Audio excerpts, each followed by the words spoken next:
অভিবাসীদের উপর হামলা বেড়েই চলছে এমন একটি প্রতিবেদন প্রকাশ করেছে ইনফোমাইগ্রেন্টস। প্রতিবেদনে বলছে, জার্মানির রাজধানী বার্লিনে অভিবাসী আশ্রয়প্রার্থী ও শরণার্থীদের উপর এবং তাদের বাসস্থানে হামলার ঘটনা বেড়েছে।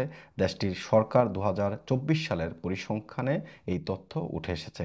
এমন পরিস্থিতি শুধুমাত্র বার্লিনেই সীমাবদ্ধ নয়, গোটা জার্মানিতেই অভিবাসীদের বিরুদ্ধে সহিংসতার ঘটনা বাড়ছে। সরকারি তথ্য অনুযায়ী 2024 সালে বার্লিনে আশ্রয়প্রার্থীদের আবাসস্থলে মোট 8টির মতো হামলার ঘটনা ঘটেছে। একই বছরে আশ্রয় প্রার্থী ও শরণার্থীদের উপর হামলার সংখ্যা ছিল 77টি।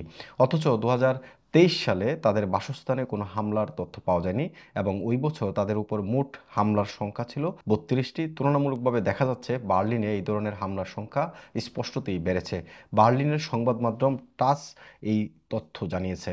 এদিকে গোটা জার্মানিতে এমন হামলার ঘটনায় উদ্বেগজনকভাবে বেড়েছে। ব্রিটিশ সংবাদ মাধ্যম গার্ডিয়ান জানিয়েছে, জার্মান সরকারের স্বরাষ্ট্র মন্ত্রণালয়ের তথ্য অনুসারে 2024 সালে অভিবাসী আশ্রয়প্রার্থী এবং শরণার্থীদের বাসাবাড়িতে মোট 218টির হামলার ঘটনা ঘটেছে। ধারণা করেছে এগুলোর পেছনে রাজনৈতিক উদ্দেশ্য রয়েছে। 2023 সালে এই সংখ্যা ছিল 167। তবে ফেডারেল স্ট্যাটিস্টিক্স বিভাগের পরিসংখ্যান অনুসারে 2024 সালে মোট 1905টি এমন হামলার ঘটনা ঘটেছে।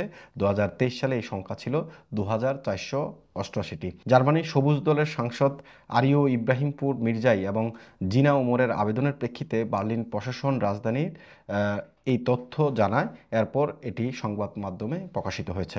সংবাদ মাধ্যমটিকে সাংসদ মির্জাই বলেন, 2023 সালের তুলনায় বার্লিনে হামলার সংখ্যা উল্লেখযোগ্যভাবে বেড়েছে। সংসদ ওমরের মতে হামলার এই সংখ্যা আশঙ্কাজনক।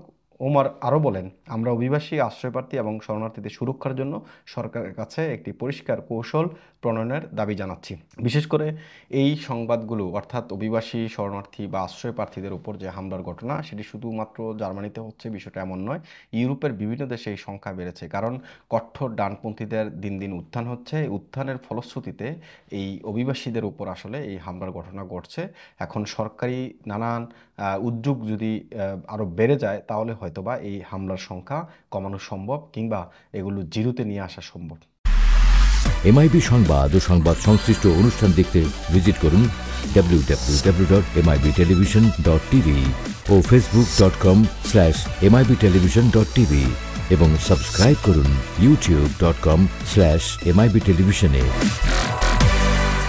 এমআইবি টেলিভিশন, সত্য খবর, সঠিক খবর।